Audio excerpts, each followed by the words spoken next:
십계명은 하나님이 하나님의 자녀들에게 반드시 이 땅을 살면서 꼭 지켜야 될 삶의 원칙으로 직접 하나님의 백성들에게 주신 것입니다.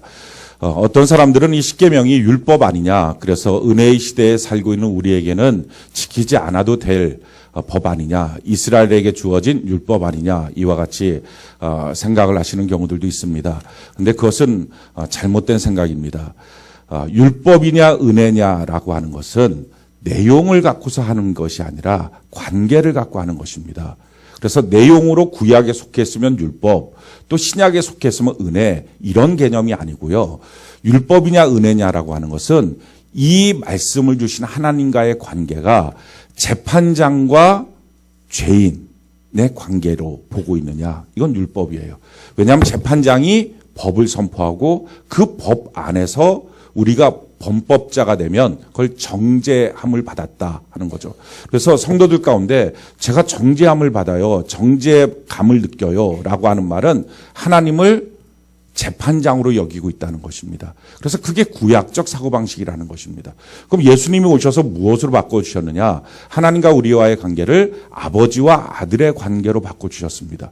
그래서 아버지가 아들에게 너는 이렇게 살아야 돼, 너는 이렇게 살 수 있는 사람이야 라고 주시는 말씀, 이것이 하나님의 말씀 전체입니다. 그래서 그 말씀을 들으면 이것이 내 인생에 유익한 거구나, 이렇게 살아야 되겠구나 하고 그 말씀을 통해서 내 삶의 동기를 발견하는 것, 이것이 은혜로 그 말씀을 보는 것입니다. 그래서 율법이 아니라 은혜로 본다라는 것은 어떤 내용의 문제가 아니라 하나님을 어떤 분으로 보고 있느냐. 하나님이 우리 아버지시라면 그분의 말씀은 우리를 어떤 경우에도 살리는 은혜의 말씀이 될 줄로 믿습니다.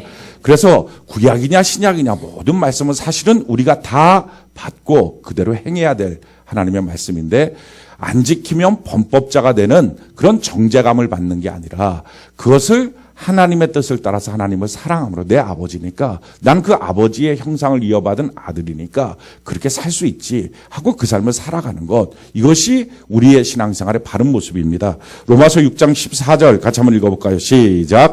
죄가 너희를 주장하지 못하리니 이는 너희가 법 아래 있지 아니하고 은혜 아래 있습니다. 아멘. 우리가 법 아래에 있는 자가 아니라 은혜 아래에 있는 것이다. 우리의 관계가 바뀌어졌다는 것입니다. 그래서 율법에 대해서 예수님이 뭐라고 설명하시느냐? 마태복음 5장 17절 같이 한번 읽어봅시다. 시작. 내가 율법이나 선지자를 폐하러 온 줄로 생각하지 말라. 폐하러 온 것이 아니요 완전하게 하려 함이라. 그러니까 처음부터 하나님은 우리에게 하나님의 말씀을 주실 때 법으로서 주신 말씀이 아니라 사랑의 아버지가 자녀들에게 주신 말씀입니다. 그래서 이렇게 살면 너가 참 존귀한 사람이야, 가치 있는 사람이 돼, 너는 이렇게 살 수 있는 사람이야, 이렇게 해서 주신 말씀인데, 마귀가 들어와서 그것을 우리로 하여금 범법자로 만들고 정죄감을 느끼게 만들고 하나님을 향해서 겁이 나게 만드는 이런 관계로 만들어버렸다는 것입니다. 예수님이 오셔서 이것을 완전케 하셨다 하는 것입니다. 그래서 십계명은 우리가 우리의 모든 삶을 통해서 반드시 지켜야 될 삶의 원칙입니다. 그럼에도 불구하고 이 땅을 살아갔던 모든 사람들 중에 예수님을 제외하고서는 십계명을 완전하게 지킨 사람은 한 명도 없습니다. 그것은 한마디로 말하면 모든 사람이 죄인이다라는 것입니다. 그래서 성경이 우리에게 이렇게 말합니다. 로마서 3장 23절 같이 한번 읽어볼까요? 시작. 모든 사람이 죄를 범하였음에 하나님의 영광에 이르지 못하다. 그렇습니다. 모든 사람이 다 죄를 졌습니다. 하나님의 십계명을 완전하게 지키는 사람은 이 땅 위에 예수님을 제외하고서는 한 명도 없습니다. 다 범죄자입니다. 그런데 참 놀라운 것이 이거예요. 성막을 보면요, 거기서 놀라운 하나님의 은혜를 발견할 수 있어요. 맨 처음에 번제단, 성막의 뜰에 가면 번제단을 보고 거기서 하나님 앞에 제사를 올리죠. 그러고 나서 물두멍에 가서 몸을 씻고 그리고 성소로 들어갑니다. 성소로 들어가면 우편에 이쪽이 좌편에 금초대가 있고요. 그리고 정면에 향단이 있고 향을 피우는 향단이 있고 오른쪽에 떡을 올려놓은 떡상이 있습니다. 그러면 그 성막은 세 겹으로 되어 있는 그 천막이기 때문에 창이 없어서 금초대의 불빛을 통해서만 움직일 수 있습니다. 성막 안에서는요, 눕거나 앉거나 뭐 이렇게 하면은 죽습니다. 그러니까 거기서 그 불빛을 따라서 조심조심 하는 거예요. 향을 피우고 떡상에서 떡을 먹으면서 말씀의 떡으로 힘을 얻고, 그러고 1년에 한 번 대제사장이 지성소로 들어갑니다. 지성소에 들어가면 거기에 법궤가 있습니다. 그 법궤 안에 뭐가 있냐면은 십계명이 있습니다. 그러니까 지금 말씀드렸던 이 십계명이 그 법궤 안에 있는 거예요. 근데 놀라운 것은 그 십계명이 들어있는 법궤에 뚜껑을 금으로 확 덮었습니다. 그리고 거기다가 어린 양의 피를 1년에 한 번씩 뿌립니다. 그것을 시은좌라고 말합니다. 출애굽기 25장에. 이 시은자라는 게 뭡니까? 거기서 하나님이 우리에게 말씀하시는 거예요. 하나님의 보좌예요. 그러니까 하나님의 보좌가 뭐냐? 십계명이라고 하는 것을 뚜껑을 덮어놓고 어린 양의 피로 뿌려진 곳에서 나를 만나 주시겠다는 거예요. 우리가 다 십계명의 말씀을 지키지 못한 범법자인데 그것을 하나님은 덮어놓고, 할렐루야, 그리고 예수의 피를 뿌려주셔서 그 위에서 예수의 피로 말미암아 의롭게 된 우리들을 만나 주시겠다 하는 것입니다. 이게 은혜예요. 그래서 우리는 이 십계명을 통해서 깨닫게 되는 것은, 이렇게 하나님이 우리에게 원하는 가치와 우리의 삶의 수준이 이렇게 차이가 나는구나. 하나님은 이런 삶을 나에게 원하시는데 나는 이렇게 못 사는 이런 천박한 삶을 살고 있구나 하는 걸 깨닫는 거예요. 그럼 원래부터 우리는 이렇게 못 사는 인생이었냐? 그게 아니에요.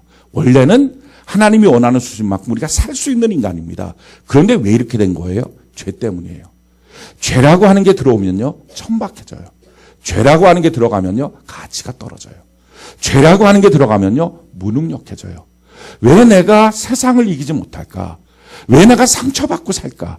왜 내 삶 속에서 하나님의 능력들이 나타나지 못할까? 왜 내 삶 속에서 이런 문제들 앞에 전전긍긍하고 있을까? 이유는요, 죄라고 하는 게 들어가면 이렇게 능력이 떨어져요.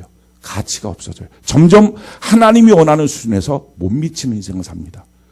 그래서 하나님은요, 이 죄를 예수의 십자가로 해결해 주셨어요. 할렐루야. 성경이 이렇게 말합니다. 에베소 1장 7절 우리 같이 한번 읽어볼까요? 시작. 우리는 그리스도 안에서 그의 은혜의 풍성함을 따라 그의 피로 말미암아 속량 곧 죄사함을 받았느니라. 우리가 모든 죄가 다 사함받았다. 믿습니까? 이것이 믿어지는 사람이 구원함을 받은 거예요. 내 죄가 다 씻어졌구나. 예수님의 십자가의 그 은혜는 날 위하여, 날 대신하여 죽으신 거구나. 내 죄가 다 씻겨졌구나 하는 걸 믿는 것입니다. 그래서 이제는 내가 하나님을 만나는데 죄 없이 함을 받아서 하나님을 만나는 사람이 된 것입니다. 자, 그러면 이렇게 우리가 깨끗하게 씻김을 받았다면 이제부터 어떻게 살 것이냐 하는 거예요. 이게 그리스도인의 과제입니다. 예수 믿기 전에는 다 똑같은 죄인이에요. 다 똑같이 십계명을 못 지키는 사람들이에요. 어쩔 수 없다고 말했던 사람들이에요. 근데 우리의 죄가 다 씻김 받았어요. 하나님이 우리에게 다시 기회를 주신 거예요. 이걸 거듭남이라고 말해요. 다시 사는 기회를 주셨어요. 새로운 피조물이 됐어요. 할렐루야. 그러면 이런 은혜를 받은 우리가 이제는 어떻게 살 것이냐 하는 거예요. 옛날처럼 똑같이 돌아가서 살 것이냐. 내가 그럴 수 없습니다. 하나님 안에서 바르게 살겠습니다 하고 결심하는 것, 이것이 하나님이 원하시는 자녀됨의 삶이에요. 그런데 이 결심만 갖고 살 수 있습니까? 못 살아요. 그래서 하나님이 살 수 있는 모든 것을 공급해 주셨어요. 제일 첫 번째 하나님 주신 너무 놀라운 은혜, 죄의 날마다 꼼짝 못했던 옛사람, 죄의 종노릇 했던 옛사람을 먼저 다 처리해버렸어요. 죽여버리셨어요. 성경이 이와 같이 말합니다. 로마서 6장 6절 같이 한번 읽어봅시다. 시작. 우리가 알거니와 우리의 옛사람이 예수와 함께 십자가에 못 박힌 것은 죄의 몸이 죽어 다시는 우리가 죄에게 종노릇하지 아니하려 함. 우리 죄의 몸이 죽었어요. 죄를 지었던 옛사람, 죄의 종노릇했던 옛사람 죽었다고요. 우리는 이제 새로운 피조물이에요. 아멘이십니까? 이걸 믿는 은혜가 있기를 바랍니다. 이걸 믿는 유일한 방법은 죄를 이기겠다는 결심을 할 때부터 이게 실감이 나와요. 그러니까 나의 옛사람 죽었구나 하는 걸 믿고 한번 죄를 이기겠다, 죄 짓지 않고 한번 살아보겠다 하는 결심을 하고 나면 하나하나 이기다 보면 신기하네? 이게 되네? 진짜구나 이 말씀이. 이래서 검증이 되는 거예요. 저희 여러분들이 이 말씀을 믿고 검증하는 은혜가 있기를 바랍니다. 또 한 가지 주신 게 뭐예요? 성령 하나님을 주셨어요. 예수의 영인 성령님이 우리의 마음속에 오시는 거예요. 그래서 성경이 이렇게 말합니다. 요한복음 16장 13절 우리 같이 한번 읽어볼까요? 시작. 그러나 진리의 성령이 오시면 그가 너희를 모든 진리 가운데로 인도하시리니 그가 스스로 말하지 않고 오직 들은 것을 말하며 장래를 너희에게 알리시리. 성령이 오셔서 예수님이 계셨을 때 제자들을 인도했던 것과 똑같이 우리를 인도해 주시는 거예요. 그래서 예수 믿는 사람들은요, 성령 하나님 나를 인도해 주세요. 성령 하나님을 믿고 의지하면 의지하는 그것만큼 성령 하나님은 우리에게 말씀하시고 인도하십니다. 내가 성령 하나님을 거절하면 어디 계셔 모르겠어 하면 하나도 안 들려요. 하나도 안 보여요. 근데 성령 하나님 내 마음에 오셨지, 지금 나와 함께 하시지, 내가 그래서 성령 하나님을 의지해야지. 지금 이 문제 가운데 성령님 어떻게 하면 좋습니까? 자꾸 그분 앞에 물어보고 의뢰하면 너무 놀라워요. 성령 하나님이 가르쳐 주세요. 하나님이 예비하신 모든 것들을 우리에게 공급하여 주세요. 그래서 성령이 우리 안에 계신데 그분을 시인하느냐 시인하지 않느냐, 세상 사람들은 모르는 거예요. 예수 믿기 전에는 몰랐던 거예요. 근데 예수 믿고 안 거예요. 오늘도 성령 하나님을 인정하시기 바라요. 성령 하나님을 초청하시기 바라요. 성령 하나님을 존중하시기 바라요. 그러면 너무 놀랍게 성령 하나님이 우리를 인도하여 주십니다. 그래서 제일 중요한 것은요, 내가 먼저 생각하지 말아요. 내가 먼저 결정하지 말아요. 반드시 기도하고 결정해야 돼요. 뻔한 결정 나오지 않아요. 왜? 기도하면서 성령 하나님을 의지하니까. 사람들은요, 기도하면 뻔한 결정이 나올 줄 알아요. 그래서 기도하지 않아요. 사람들은요, 그냥 이렇게 어차피 성경이 갖고 있는 지식이 이런 거니까 이런 거지 뭐 하고 그렇게 하든지, 아니면 자기의 정욕대로 눈에 보이는 대로 결정해버립니다. 결정하고 난 다음에 주님 도와달라 그래요. 아니에요. 여러분들이 기도하고 결정하시기 바라요. 성령 하나님이 반드시 도와주세요. 아멘이십니까? 성령 하나님이요, 전혀 새로운 역사를 만들어 가세요. 절대로 마귀가 시키는 대로는 하지 않겠다, 이 결심을 하십시오. 지금 여러분들에게 마귀가 동일하게 일하고 있거든요. 마귀가 동일하게 여러분들의 무엇인가 감정을 건드리고 의식을 건드리고 생각을 건드리고 있거든요. 그래서 마귀가 원하는 대로 결정하게 만들어요. 감정을 일으키고. 근데 절대로 마귀가 원하는 대로는 하지 않겠다. 아주 이걸 그냥 결심하셔야 됩니다. 그럼 그때부터 너무 놀라운 하나님의 역사가 일어나는 거예요. 한 목사님께서 어렸을 때 그 목사님이 목사님 아들이었죠. 그런데 그 교회가 맨날 싸우는 교회였어요. 그냥 말로 싸우는 정도가 아니라 정말 치고받고 싸우고 재판하고 막 이런 교회였어요. 그러니까 그게 너무 싫었던 거예요. 그런 교회가. 결국 자기는 목사 안 하겠다고 뺀질거리다가 뭐 목사를 한 거예요. 결국은. 그런데 목사하고 나서 그게 너무 싫었으니까, 싸우는 게 너무 싫었으니까. 그런데 자기가 목회하는 교회에서 싸우는 게 나온 거예요. 치고받고 싸운 거예요. 진짜 똑같이. 아버지 때 그것을 똑같이 본 거예요. 그걸 보는 순간에 난 안 되겠다. 그 상처까지 같이 있어요. 힘듦과 상처가 같이 있어요. 난 안 되겠다. 그렇게 하고서 사임을 해야지. 하고 난 이제 목회 그만해야지. 그렇게 결심을 한 거예요. 다 결심을 하고 나니까 뭐 이것저것 이제 신경도 쓰기도 싫고 다 결심을 딱 끝내버린 거예요. 근데 아무리 결심을 했어도 그 다음날 새벽 예배는 인도를 해야 되잖아요. 결심했다고 이제 안 합니다, 이렇게 할 수는 없고, 성도들, 새벽에 오는 성도들은 미안하고. 그래서 이제 어쩔 수 없이 말씀 준비도 하나도 안 하고 그냥 성경만 읽고 끝내려고 예배당을 들어가는 순간에 마음에 감동이 있었던 거예요. 그 결심이 성령으로부터 온 건지 마귀로부터 온 건지, 근데 이건 100% 마귀라는 생각이 든 거예요. 그러고서 부랴부랴 강단에서 설교를 준비해서 선포를 한 거예요. 그러니까 뭐 좋은 설교가 나오진 않았겠죠. 그러고 무릎 꿇고 기도하면서 이 기도를 한 거예요. 내가 절대로 마귀가 원하는 대로 결정하지 않겠다. 그래갖고 사임하겠다는 것 딱 마음속에 다시 버리고, 그러고 난 다음에는 왜 이런 문제가 생겼을까? 이유는 그 목사님을 따르는 성도들과 따르지 않는 성도들끼리 싸운 거거든요. 근데 따르지 않은 성도들을 가만 보니까 이분들도 뭐 교회를 사랑하시는 분이에요. 그렇게 치고받고 싸울 만큼 교회 때문에 그럴 정도면 얼마나 사랑을 하는 거겠어요. 표현은 좀 이상해도. 아무튼 사랑을 하니까 그런 거지. 그래서 그분들이 교회를 사랑한다면야 뭘 그렇게 내가 쌍심 지키고 할까? 그분들이 원하는 대로 하자. 그래갖고 불러갖고 당신들이 원하는 대로 다 하겠습니다. 그런 거예요. 뭐 내 거 그냥 늦게 가면 되니까 다 거두고 당신들이 원하는 대로 하겠습니다.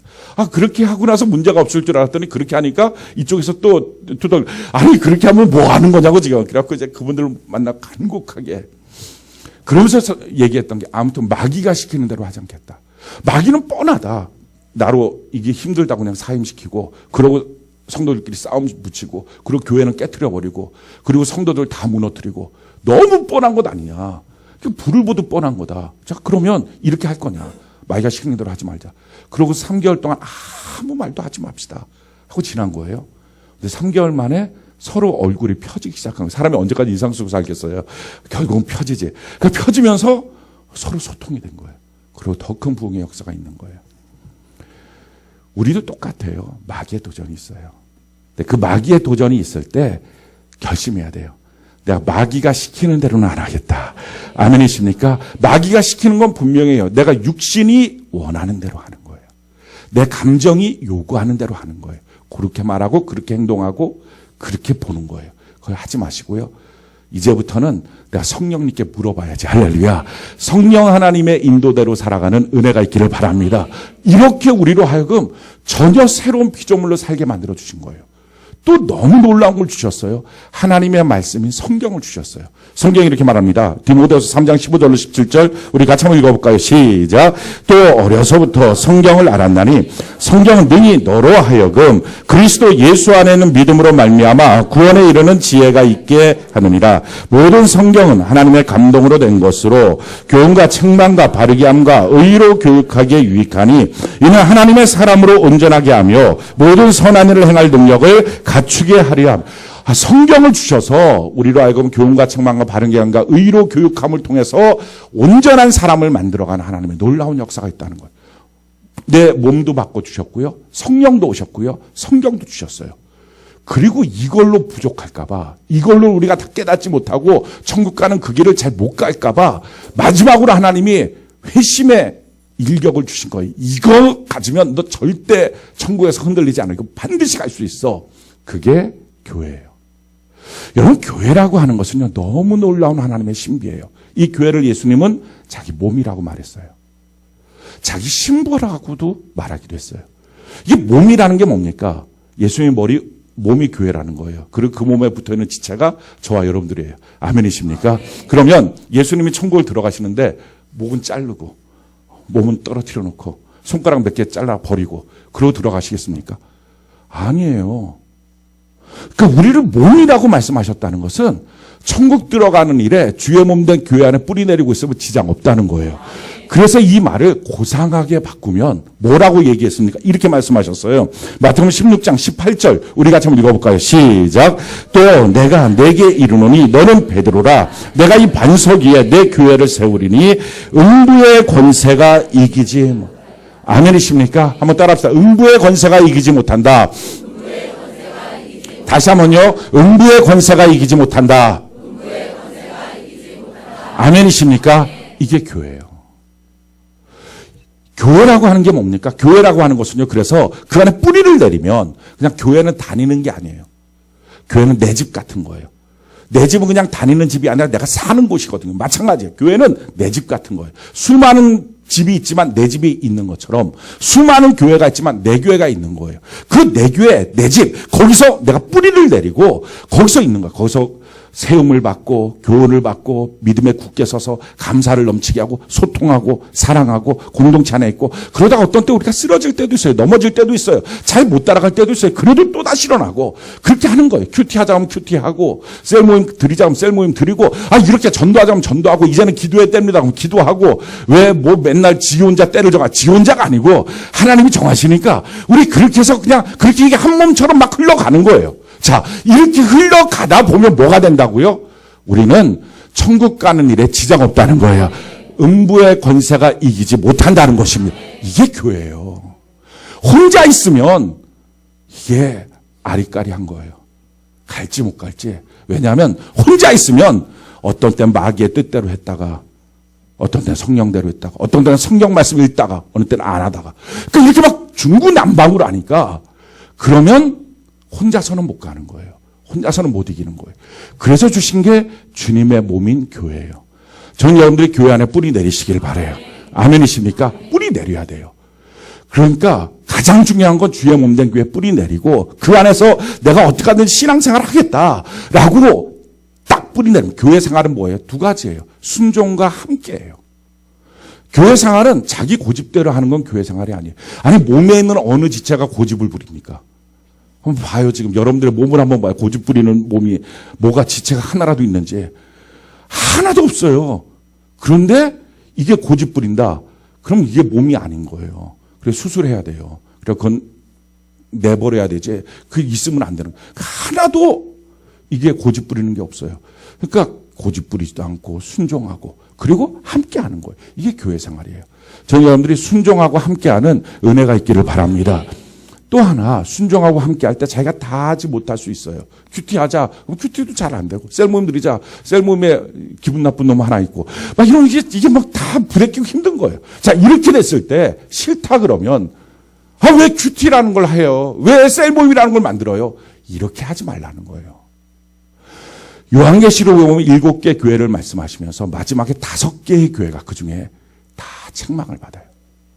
이게 무슨 말이냐? 마귀가 한 사람 한 사람을 무너뜨리지 못하고 왜? 교회 안에 있으면 교회가 주님의 몸이니까 통째로 천국을 들어가니까 이게 하나님의 놀라운 신비니까 그걸 못하니까 어떻게 합니까? 교회 자체를 무너뜨려요. 그래서 교회 자체가 살았다고는 하나 죽은 교회, 그냥 맨날 법만 따지다가 사랑이 없어진 교회, 너무 사랑만 범람해서 주의 뜻은 없어지니까 방탕하고 타락한 자기 마음대로 하는 교회, 뜨거움을 상실한 교회, 이렇게 만들어버리는 거예요. 그래서 우리가 중요한 건 뭡니까? 내가 싫다고 교회 바꾸면 안 돼요. 이건 내가 하기 싫어요. 왜 교회는 우리 교회는 이런 거예요? 그거 아닌 거예요. 내가 싫다고 교회를 바꾸기 시작하다 보면 교회 전체가 오물덩어리가 돼요. 그러면 하나님께서 촛대로 옮겨버리겠다는 거예요. 싫거나 좋거나 순종하고 함께 해야 되고요.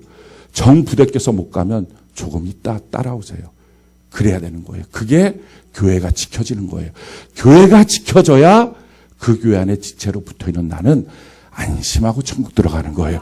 그렇지 않으면 여러분들이 무슨 재간으로 천국을 들어갑니까? 자기 스스로 생각해 봐요. 아니 무슨 재간으로 천국 들어갑니까? 아마 여러분들 마음속에 내가 예수 믿으니까 이렇게 말씀하실 분이 있어요. 그럼 믿는 걸 뭘로 증명하느냐? 내 마음이 믿으니까. 내 마음이 믿어요. 근데 예레미야 17장에 보니까요. 17장 9절에 세상에 가장 부패한 게 마음이래요. 가장 부패한 마음을 믿습니까? 믿을 수 없는 거예요. 하루에도 12번 신앙이 오고 가고 감격과 감사가 오고 가는 그 마음 뭘로 믿습니까? 그거 안 되는 거예요. 여러분들이 영원한 천국에 들어갈 수 있다는 거, 하나님의 그 기준에 맞춰서 들어갈 수 있는 것, 예수님의 몸이 아니고서는 들어갈 길이 없어요. 그게 교회예요. 교회를 주신 하나님 앞에 감사합시다. 그리고 우리는 그 교회 뿌리 내리고요. 교회를 지켜야 돼요. 하나님 우리 교회가 오직 성경적 교회가 되도록 도와주시옵소서. 그래서 성경적 교회를 하는 거예요. 우리가 원하는 식으로 교회 만들어 놓으면 큰일 나는 거예요. 뭐가 큰일 납니까? 우리 전체가 상실되는 거예요. 내가 좀 힘들어도, 그래서 내가 좀 부대껴서 조금은 천천히 가도 교회는 성경대로 가도록 지켜놔야 돼요. 교회를 건드리면 큰일 나요. 그러면 당신의 구원은 어디서 보장됩니까? 이게 보통 문제가 아닌 거예요. 오늘날 마귀는요, 교회를 흔들어 버려요. 요한계시록 강해를 이제 앞으로 하려고 하는데, 요한계시록에 보면 교회를 다 흔들려고 하는 거예요. 마귀의 도전이. 세상에 바닷물처럼 흘려보내서 철저한 권세를 가진 아이를 낳은 여인을 다 흔들어 버리는 것. 이게 오늘날 마지막 때의 도전입니다. 우리가 성경적 교회를 지켜나가는 은혜가 있기를 바랍니다. 나는 잘 못해도 교회는 지켜져야 돼요. 아멘이십니까? 나는 그대로 100% 못해도 교회는 성경적이어야 돼요. 아멘이십니까? 나는 그대로 못해도 교회는 신본주의적이어야 돼요. 나는 그대로 못해도 교회는 주님의 명령 그대로 따라가야 돼요. 그렇게 순수하게 지켜놔야 내가 무너지고 조금 늦게 가다가도 회복되면 그 교회 지체로 딱 붙어 있으면 그럼 나는 안전한 거예요. 내가 싫다고 교회를 흔들어 버리면 살 길이 없는 거예요. 하나님 우리에게 이 교회를 주셨다고요. 자, 그러면 나도 바꿔주셨어요. 죄도 용서해 주셨어요. 성령도 주셨어요. 성경도 주셨어요. 주님의 몸인 교회까지 주셨어요. 그럼 우리 어떻게 할까요? 당연히 이제는 하나님의 말씀대로 하나님의 기준대로 살아갑시다. 우리는 그 결단을 하는 거예요. 그렇게 해서 우리가 좀 못 미쳐도 다시 일어나고 하나님의 말씀을 지켜가는 우리 모두가 되는 은혜가 있기를 바랍니다. 그 십계명을 지켜나가는 것, 이것이 필요합니다. 자, 이 십계명을 지켜나가는 것은요, 한마디로 말하면 하나님 사랑하고 이웃 사랑하는 거예요. 하나님 사랑하는 것, 이것이 네 가지 계명, 우리가 지난주까지 다루었던 계명입니다. 이 네 가지 계명 제일 첫 번째가 뭐죠? 하나님 외에 다른 신 두지 않겠습니다. 우리 마음속에 하나님 앞에 내 마음을 다 뺏기겠습니다. 사랑하는 성도 여러분, 지금 여러분들의 마음이 하나님으로 충만하시길 바랍니다. 이 한 가지 기준만 있으면 돼요. 주님이 원하신다면, 이거예요. 주님이 원하신다면, 주님이 말씀하신다면, 주님이 명령하신다면, 거기에 무슨 토가 붙어요. 그냥 주님이 원하신다면. 그래서 세상 방식, 돈에 대한 미련, 또 쾌락, 자기중심, 이것 좀 내려놓고 주님 바라보고 주님 한 분으로 만족하는 은혜가 있기를 바랍니다. 우리의 인생도 그냥 주님 앞에 들이시기를 바랍니다. 자기가 뭔가 만들어 가려고 하지 말고 그냥 주님 앞에 들으십시오. 주님이 가장 멋지게 우리 인생을 하나님의 의도대로 인도하여 주시게 될 줄로 믿습니다. 두 번째는 뭐예요? 하나님을 우상으로 만들지 말라. 그러니까 하나님을 말 못하는 우상으로 만들어 놓고 내 마음대로 신앙생활하지 말고 하나님의 기준대로 신앙생활하자. 할렐루야. 그래서 하나님이 뭐라고 말씀하시는지 보는 것서부터가 하나님을 사랑하는 거예요. 성경 읽는 것서부터가 하나님을 사랑하는 거예요. 세 번째 뭡니까? 하나님의 이름을 함부로 여기지 않겠다. 망령되이 여기지 않겠다. 그래서 하나님과 관계되어 있는 것들을 향해서 함부로 여기지 않는 거예요. 교회를 향해서, 직분을 향해서, 주의 종들을 향해서 함부로 말하지 않는 것입니다. 자기 영적 리더를 향해서도 함부로 말하지 않는 것입니다. 또 뿐만 아니라 무엇인가를 결정할 때 하나님의 이름 때문에 결정하는 은혜가 있기를 바랍니다. 어디 가든지 주의 이름을 시인하고 주의 이름을 자랑하는 은혜가 있기를 바랍니다. 네 번째 뭡니까? 안식일을 지키는 거죠. 나는 일하는 사람이 아니라 일하기 위해서 태어난 노예가 아니라 예배하는 사람입니다. 하나님과 교제하는 사람입니다. 이것을 내가 믿고 사는 것입니다. 내 삶의 모든 것 속에서 하나님을 예배하는 은혜가 있기를 바랍니다. 오늘 이제 5번째서부터 10번째까지 이제 하나씩 나갈 것입니다. 이 5번째서부터 10번째까지의 내용은 이웃사랑입니다. 이웃사랑의 핵심은 뭡니까? 내 자신처럼, 내 몸처럼이에요. 옆분들을 한번 보시고 동성간이라면 손을 지그시 잡아주시기 바라요. 이성이라도 남편이면 잡아주셔도 됩니다. 살짝만 잡으세요. 너무 오래 짝기도 하듯이 잡고 있지 마시고 살짝만 잡아보세요. 이제 그만 놔도 돼요. 이제 이 말을 할 때까지 이게요. 뭐가 좀 느껴지시나요? 내 몸처럼 느껴지는 것, 이게 하나님이 원하시는 수준이에요. 내 몸처럼. 이게 남이구나, 남의 살이구나. 그래서 안 느껴지는구나, 나처럼 안 느껴지는구나. 이게 딱 잡으면, 꽉 잡으면 아프고 뭐 이렇게 안 느껴지고 내가 어떻게 하든지 상관없겠구나, 이러면 아니고요. 나처럼 느껴지는 거예요. 자, 나처럼 느껴지기 위해서 필요한 거 제일 첫 번째 공감인 거예요. 그래서 이웃 간의 관계를 어떻게 할 것이냐. 로마서 12장 15절 우리가 한번 읽어볼까요? 시작. 즐거워하는 자들과 함께 즐거워하고 우는 자들과 함께 울라. 아멘. 자, 우리 옆분들에게 물어보시기 바래요. 좀 전에 손잡은 사람한테 지금 마음이 어때요? 즐거워요? 아니면 슬퍼요? 이렇게 한번 물어보시기 바래요. 자, 그러면 옆 사람이 즐거우면 자기가 아무리 슬퍼도 이제부터 즐거워지는 거예요.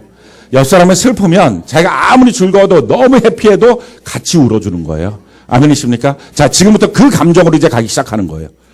옆 사람이 뭐였어요? 뭐였어요, 거기는? 다 즐거움이었어요? 슬플 사람이 있을 것 같은데.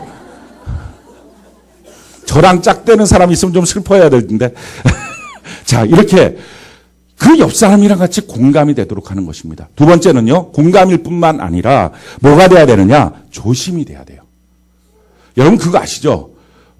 문 닫기 전에 손가락 넣었다가 꽝 찌고, 특히 자동차 이런 거. 다시는 안 할 겁니다. 항상 조심하잖아요. 똑같아요. 내 몸이라면 조심합니다. 남의 몸이면 신경 안 쓰겠지만. 자, 마태복음 18장 6절. 우리 같이 한번 읽어볼까요? 시작. 누구든지 나를 믿는 이 작은 자 중 하나를 실족하게 하면 차라리 연자 맷돌이 그 목에 달려서 깊은 바다에 빠뜨리는 것이 나아. 아멘. 그러니까 조심해야 된다. 나의 말이나 행위가 그 사람으로 하여금 슬프게 하면 안 된다. 실족시키면 큰일 난다. 큰일 나는 거예요. 자, 그러면 옆 사람한테 물어보세요. 내가 혹시 당신한테 이거 물어봤죠. 무슨 소용이 있어요. 자기한테 물어. 내가 혹시 실족시킨 게 있나? 오늘 그럼 틀림없이 회개하고 돌아가셔야 됩니다. 아멘. 자, 세 번째는 뭘 해야 되느냐? 유익이 돼야 됩니다. 고린도전서 10장 32절로 33절 같이 한번 읽어봅시다. 시작. 유대인에게나 헬라인에게나 하나님의 교회에나 거치는 자가 되지 말고 나와 같이 모든 일에 모든 사람을 기쁘게 하여 자신의 유익을 구하지 아니하고 많은 사람의 유익을 구하여 그들로 구원을 받게 하라. 자기 몸이면 몸에 유익되게 합니다. 유익되지 않게 손해 끼치게 하지 않습니다. 그러니까 어떻게 하든지 같이 하나가 되어서 서로 유익이 되도록 그렇게 하는 거예요. 그렇게 할 때 하나님의 자녀예요. 그걸 하나님이 원하시고 있는 거예요. 마지막 네 번째 신명기 22장 6, 8절 우리 같이 한번 읽어볼까요? 시작. 내가 새 집을 지을 때 지붕에 난간을 만들어 사람이 떨어지지 않게 하라. 그 피가 내 집에 돌아갈까 하노라. 마지막 부분은요, 책임지는 것입니다. 그래서 새 집을 만들 때는 뭔가 법석이 일어납니다. 근데 법석이 일어났을 때 한두 명 죽어도 되지 뭐 일 큰일 난다는 거예요. 난간 만들어서 그 법석이 날 때 난간을 만들어서 절대 떨어지게 하면 안 된다. 그러니까 이걸 공사적인 용어로 비대라 그러나요? 그거 뭐라 그래요? 이렇게 건물 지을 때 사람들 다니기도 하고 이렇게 안 떨어지게 이렇게 해놓기도 하고 밑에 이렇게 예? 비계예요? 비대는 아니고 비대는 뭐예요? 화장실에 쓰는 거구나. 죄송해요. 비계, 예. 비계? 이거를 해갖고 안 떨어지게 해야 된다는 거예요. 우리가 지금 셀 분리를 하는데 후다닥 해서 끝나면 되는데 왜 이걸 시간을 갖고서 미리 광고하고 기도하고 뭐 미리 세우고 밴드에 올리고 막 이걸 왜 이렇게 차근차근 하냐. 이유는 거기서 혹시라도 속상한 사람 있을까봐. 그게 뚝 떨어져서 죽으면 안 되니까 한 명도 죽이지 말고 우리가 셀 분리가 잘 되는 은혜가 있기를 바랍니다. 왜 목사님은 쓸데없이 분리하신다냐? 하지 마십시오. 그렇게 말하는 사람은 절대로 여러분들의 자녀를 시집장가 보내면 안 돼요. 아주 오늘 결심을 하는 거예요. 그냥 확실하게 오늘 제가 기도를 할 거예요. 그게 혹시 불만인 사람은 오늘 강대상 이쪽으로 모여주세요. 그러면 집중적으로 기도해서 평생에 이 가문에 시집과 장가는 없게 하여 주시옵소서 막 흔들어 눌러 넘치도록 쏟아 부을 거예요. 아니 분가시켜야 될 거 아니에요. 분가시켜서. 그래서 집안은 번성해야 될 거 아니에요. 아니 자기 집안은 그럴 거면서 하나님의 교회는 계속 우리끼리 뭐 남북한도 아니고 이거 이렇게 하면 되겠습니까? 계속 번성하게 자라나고 창백해 되는 땅끝까지 나가는 은혜가 있기를 바랍니다. 그러나 이런 귀한 일을 해도 영혼을 죽이면 안 된다는 거예요. 영혼을 살리는 방향으로 이 일들이 진행될 수 있도록 하는 것입니다. 자, 오늘 이러한 이웃 간의 사랑의 관계 속에서 제일 첫 번째 그게 부모를 공경하는 거예요. 우리가 생각할 때 좀 다르잖아요. 우리가 생각할 때 인간관계 기초가 뭡니까? 많은 사람들은 나와 자녀 또는 나와 배우자 이렇게 생각할 거예요. 근데 아니에요. 나와 부모예요. 이게 하나님의 법칙이에요. 그래서 지금 만약에 여러분들이 나와 자녀가 기초관계지 나와 아내 남편이 기초관계지라고 생각하고 있다면 하나님의 시점으로 우리가 돌아가야 됩니다. 그래야지만 하나님의 코드가 맞아요. 나와 부모의 관계예요. 부모로부터 내가 나온 거예요. 그래서 나와 부모와의 관계가 이웃과의 관계의 핵심입니다.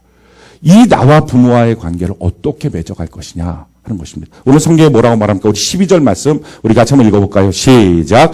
내 부모를 공경하라. 그리하면 내 하나님 여호와가 내게 준 땅에서 내 생명이 길리라. 내 부모를 공경하라. 비중 있게 여겨야 된다. 그를 존중해야 된다. 의견을 자꾸 들어봐야 된다. 그러면 내 하나님 여호와가 내게 준 땅에서 내 생명을 장수할 수 있다라는 것입니다. 참 놀라운 것은요. 부모와의 관계 속에서만 10계명 중에서 축복을 약속하신 게 이 5계명 하나예요. 너무 놀랍죠? 그래서 여러분들이 이 땅에서 받는 복을 받기 위해서는 반드시 부모와의 관계가 오늘 열려야 됩니다. 장수하고요. 또 한 가지 뭐라고 복을 주셨느냐. 에베소 6장 1절로 3절 우리 같이 한번 읽어볼까요? 시작.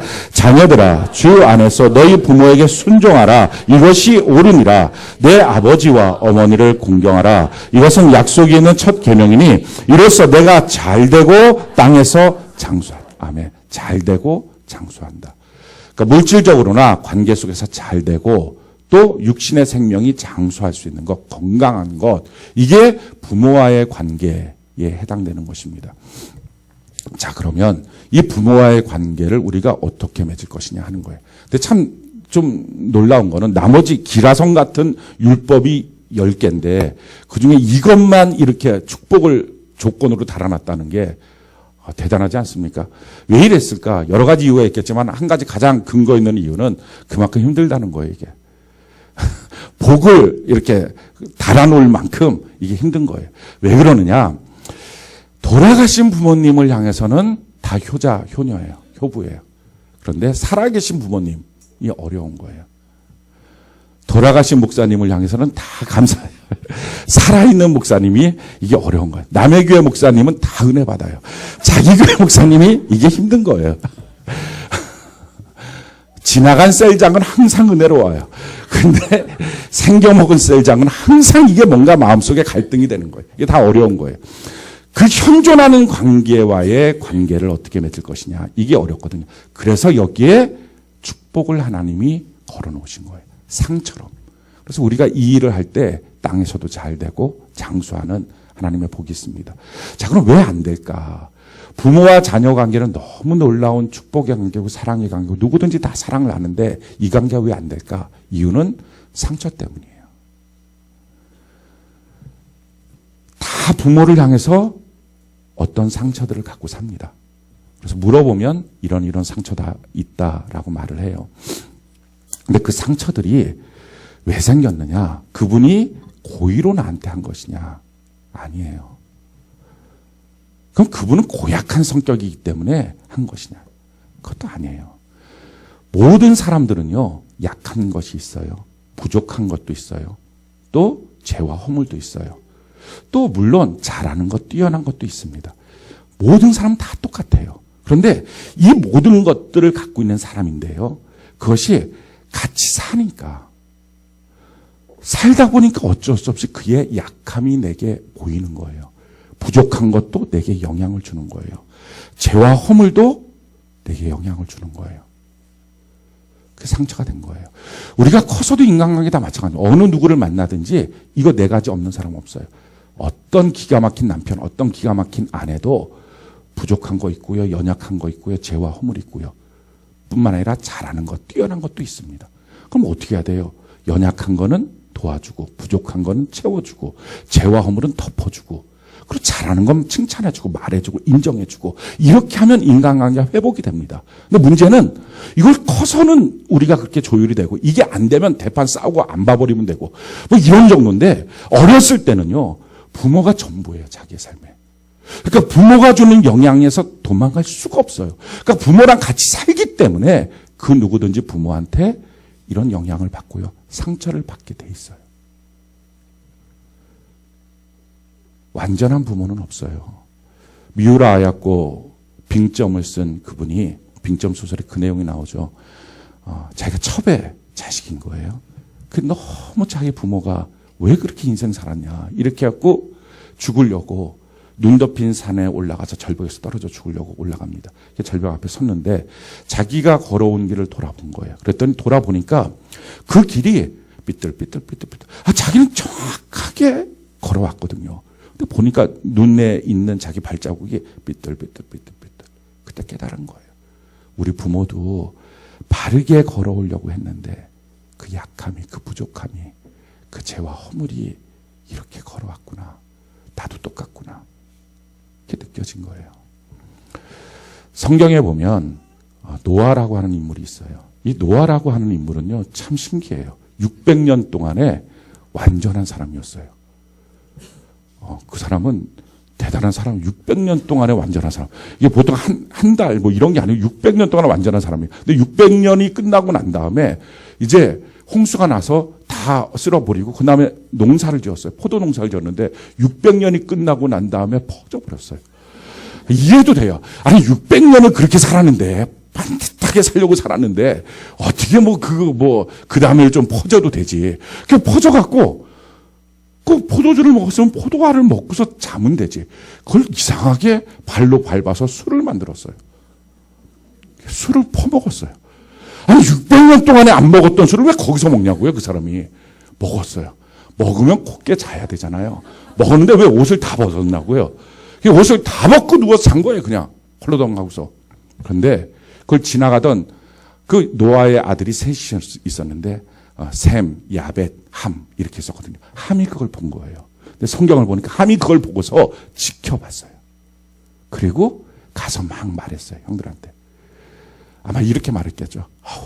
우리 아버지 걱정이야. 저렇게 600년 동안 잘 살아오다가 어떻게 저 모양이 됐어? 큰일 났어. 늙었으면 빨리 돌아가셔야 되는데 저렇게 살아갖고 본의 안 돼. 정말 걱정되면 말을 안 하겠죠. 그래서 우리가 분별력이 있어야 됩니다. 누군가 걱정이라고 말하면서 누군가의 흠을 잡고 있으면 그 사람이 함이에요. 절대 걱정하면 말을 안 해요. 누군가에 가서 그런 말 안 합니다. 그러니까 그 걱정이라고 그렇게 말을 했어요. 그랬더니 셈이랑 야벳이 어떡합니까?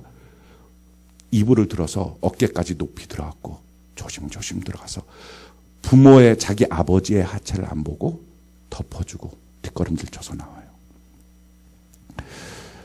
허물을 안 본 거예요. 그 죄와 허물이 있었지만 그걸 안 보고 덮어준 거예요. 자, 그랬더니 그 다음에 어떻게 됩니까? 노아가 일어났어요. 일어나고 나서 이렇게 합니다. 24절부터 27절까지 우리 같이 한번 읽어볼까요? 시작. 노아가 술이 깨어 그의 작은 아들이 자기에게 행한 일을 알고 이에 이르되 가나안은 저주를 받아 그의 형제 종들의 종이 되기를 원하노라 하고 또 이르되 셈의 하나님 여호와를 찬송하리로다. 가나안은 셈의 종이 되고 하나님이 야벳을 창대하게 하사 셈의 장막에 거하게 하시고 가나안은 그의 종이 되게 하시기를 원하노라 하였더라. 어떻게 합니까? 그 함의 아들이었던 가나안을 저주합니다. 그리고 셈과 야벳, 그게 축복받을 행동이었다는 거예요. 자기 부모의 흠이 있어요. 자기 부모의 죄와 허물이 있어요. 약함과 부족함이 있어요. 그것을 자꾸 보게 하는 게 아니고요. 안 봐야 돼요. 그럴 것 같으면 아예 눈을 돌려서 딴 데를 봐야 돼요. 그걸 안 보고 덮어줬더니 축복의 삶을 삽니다. 근데 그것을 막 보고 말하고 했던 사람, 그것은요, 자기가 아니라 자기의 아들이 저주를 받아요. 자기가 부모의 상처, 허물, 흠, 이걸 자기 마음속에 품고 있잖아요. 내 자녀가 그 죄의, 그 저주에 열박해 삽니다. 그게 무서운 거예요. 부모와의 관계가 풀어지지 않으면, 부모와의 관계가 풀어지면 장수하고 부유함이 있지만, 부모와의 관계가 풀어지지 않으면 내 자녀가 똑같은 죄의 저주를 받아요. 그래서 이거 풀어야 돼요. 누구든지 흠이 있고요. 누구든지 죄가 있고요. 누구든지 약함이 있고 부족함이 있습니다. 근데 이게 아버지가 엄마랑 같이 잘 살고 있는 부부면, 아버지가 흠이 있으면 자기 아내가, 자기 어머니가 그걸 좀 덮어줄 수 있죠. 그럼 덮어줬으면 노아의 가정도 문제가 안 될 겁니다. 또 아내가 문제가 있으면 남편이 그걸 덮어주면 자녀들이 문제가 없어요. 근데 어느 가정에 더 큰 문제가 생기느냐? 부부간의 관계가 안 좋으면 자녀들은요, 그 흠이 그대로 노출돼 있어요. 안 덮어주거든요. 그래서 제일 좋은 부모가 누굽니까? 제일 좋은 부부예요. 이게 흠을 덮어주질 않아요. 근데 어떻게 하겠어요? 뭐 지금 와서 머리 희끗희끗하신 분한테 막둥이 하나 낳아주세요, 이럴 수 있는 것도 아니고, 그냥 지금 우리가 그런 상처를 받고 살았던 것입니다. 자, 그럼 이제 어떻게 할 거예요? 이제 어린아이처럼 우리는 속수무책으로 당하지 않는다고요. 헤어나올 길이 없는 것도 아니에요. 이제는 뭐예요? 어른이 됐어요. 어른의 시각으로 그걸 이해하고 용납하는 거예요. 그렇지, 우리 부모도 약함이 있지, 부족함이 있지, 죄와 허물도 있지. 근데 우리 부모도 잘하는 것, 뛰어난 것도 있지. 그 그 약한 것, 내가 지금 그 약한 것 도와주고 부족한 것 채워주고 죄와 허물 덮어줘야지. 죄와 허물은 드러내는 게 아니고요. 덮어줘야지. 이거예요. 그러면 내가 그 상처로부터 끊어져요. 그걸 내가 안 하면 내 자녀는 그대로 그 저주가 이어져요. 다윗이라고 하는 인물이 있습니다. 이 다윗은요, 참 어떻게 보면 험악한 죄를 범했죠. 그래서 다윗 안에는 그 가문에 이런 죄에 대한 DNA가 생겨버렸어요. 죄라는 게 이렇게 무서워요. 유전이 돼요. 죄는. 그래서 이 DNA가 생겨서요, 살인하고 음란한 것이 DNA가 생긴 거예요. 이 다윗의 가문에. 그랬더니 이 다윗의 가문의 자녀들이 이 문제 갖고 싸웁니다. 암놈이라고 하는 이 맏아들이 그 압살롬이라고 하는 동생의 누이 동생이 있었는데, 다말이 한 동생이 있었는데, 그때 당시엔 근친 결혼을 됐으니까 그 아이를 데리고 와갖고서 강간을 해버려요. 그러니까 이게 그 DNA가 생겨버린 거예요. 음란의 DNA가 생겨버린 거예요.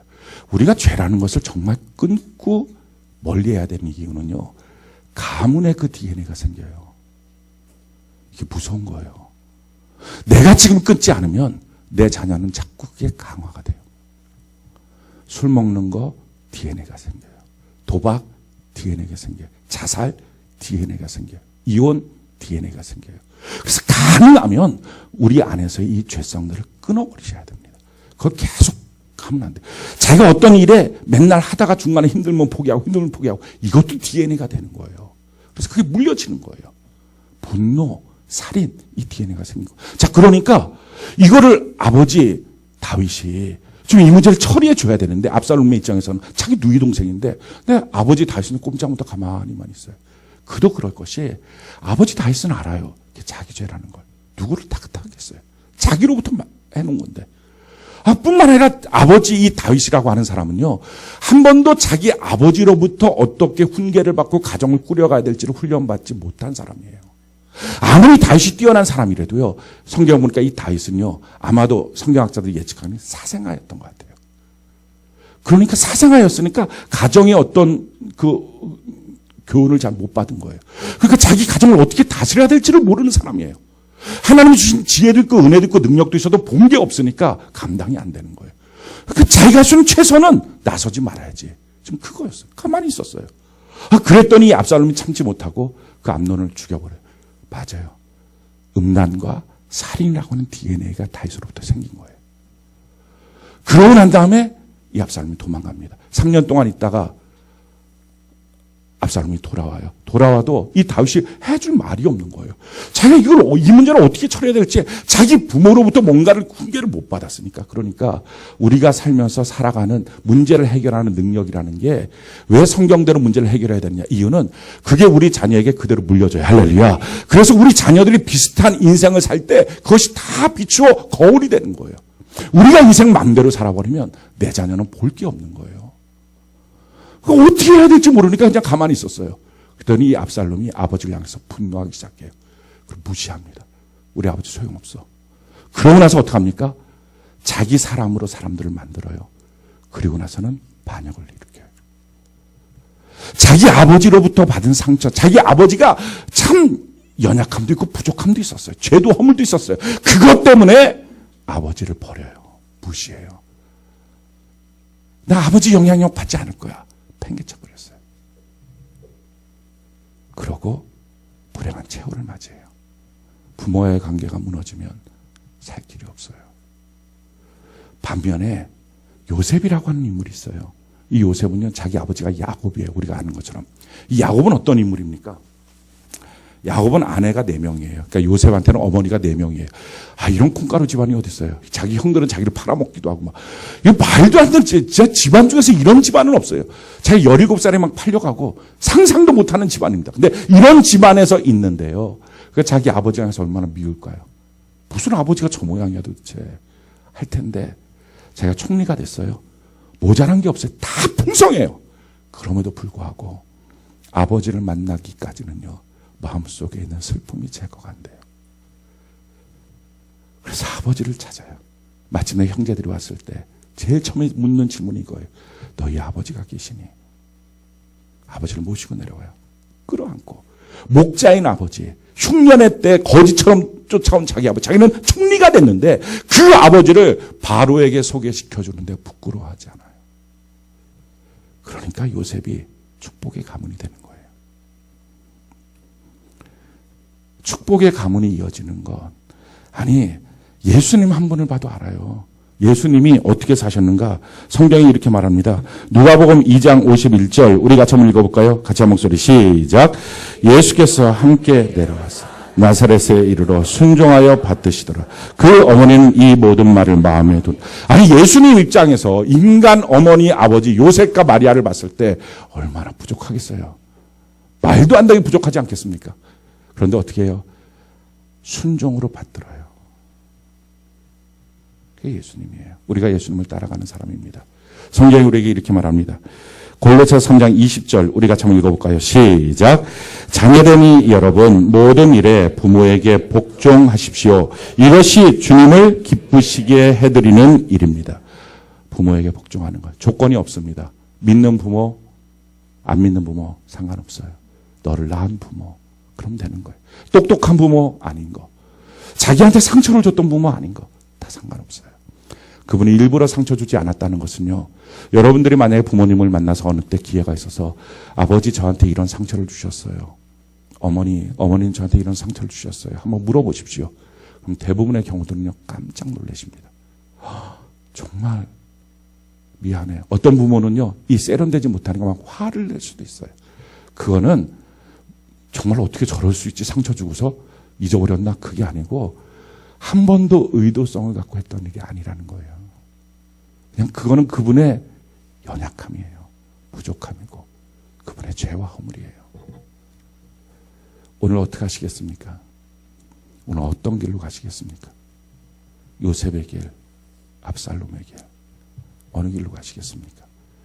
우리가 힘들 수는 있어요. 그러니까 성령 하나님이 필요해요. 성령님, 내게 임재하여 주옵소서. 내 눈을 열어서 이제는 내가 어른의 시각으로 보게 하십시오. 어린아이의 시각으로 여전히 보는 게 아니라 어른의 시각으로 그럴 수 있지. 그럴 수 있지. 나도 나의 인생길을 똑바로 산다고 해도 그렇게 못 살지. 하고 내가 끊어버리면 내 자녀는 자유로워져요. 내가 끊지 못하면 그 저주가 그대로 자녀에게 갑니다. 우리가 자녀에게 물려줄 수는 없어요. 우리 부모 공경하는 삶. 이건 오늘 결심을 하셔야 됩니다. 그런 마음이 드는 게 아니에요. 그냥 주의 명령이에요. 우리가 결심합시다. 그리고 결심하고 난 다음부터 하나님 그렇게 공경할 수 있도록 내게 힘을 주세요. 능력을 주세요. 그렇게 기도를 시작하셔야 돼요. 그러면 성령 하나님이 우리의 부족함을 도와주시게 될 것입니다.